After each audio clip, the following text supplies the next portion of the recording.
चरणी प्रणाम. आशीर्वादासह ज्ञान आणि वैराग्य. बाबा, कशासाठी आम्हाला बोलवलं या ठिकाणी? ज्ञान आणि वैराग्य आम्ही लहानपणापासून तुमचा सांभाळ केला. बरोबर आहे बाबा. हाताच्या फळाप्रमाणे तुमचा सांभाळ केला. परंतु एक दाढीचा जर केस पिकला तर तो केव्हा गळून पडेल, तेव्हा तुम्ही राजा हिशा करा. ही तुमच्या आईची आज्ञा आहे, हेच आमच्या मनाला इच्छा आहे. बरोबर आहे बाबा. तुम्ही आम्हाला लहानपणापासून तळ हाताच्या खोडाप्रमाणे सांभाळलं. हा नाही. बाबा, तुमची इच्छा आहे की ज्ञानानं आणि वैराग्यानं या गादीवरती बसावं. परंतु बाबा आम्हाला हे जन्मापासून फक्त ज्ञान प्राप्त करणं, देवाची आराधना करणं, देवाचा नामस्मरण करणं, याच गोष्टीमध्ये आमचं मन रमतं. फक्त ज्ञान मिळवणं हेच आमचं काम बाबा.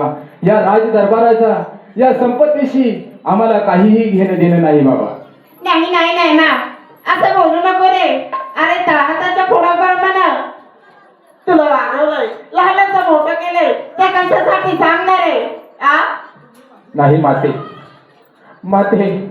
आमचं मन लागत नाही या ठिकाणी, या राज दरबारामध्ये. हे वैभव, ही संपत्ती नकोय. हे तुच्छ आहे सगळं आम्हाला. आमचं फक्त देवाचं नामस्मरण हेच फक्त आमच्यासाठी. नाही रे.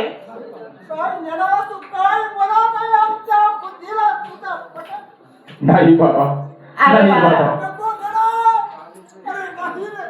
अरे बाळा, तुझ्या आईचा एकदा तरी विचार घे ना. तुझ्या कशासाठी वाढवलं, लहानाचं मोठं केलं, सांग ना. सांभाळ केला रे ज्ञाना, सांभाळ केला. नाही बाबा, नाही मात्र बाबा. हे राज दरबार आम्हाला नको आहे. काय बोलताय? अरे हे आमच्या बुद्धीला पटत नाही रे ज्ञाना. बाबा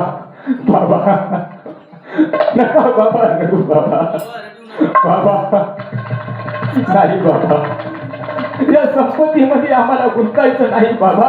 या मोह मायामध्ये आम्हाला गुंतायचं नाही. आमचं फक्त ज्ञान प्राप्त करणं आणि या समाज जनतेला ज्ञान देणं हेच आमचं काम बाबा. काय रे ह्या राजाच्या वैभवाने कमावलं? काय व्यर्थ आहे ज्ञाना? बाबा हे आमच्यासाठी व्यर्थ आहे. ही संपत्ती आणि हा राजवाडा व्यर्थ आहे बाबा. आमच्यासाठी फक्त ज्ञान प्राप्त करणं आणि देवाचं नामस्मरण करणं बाबा.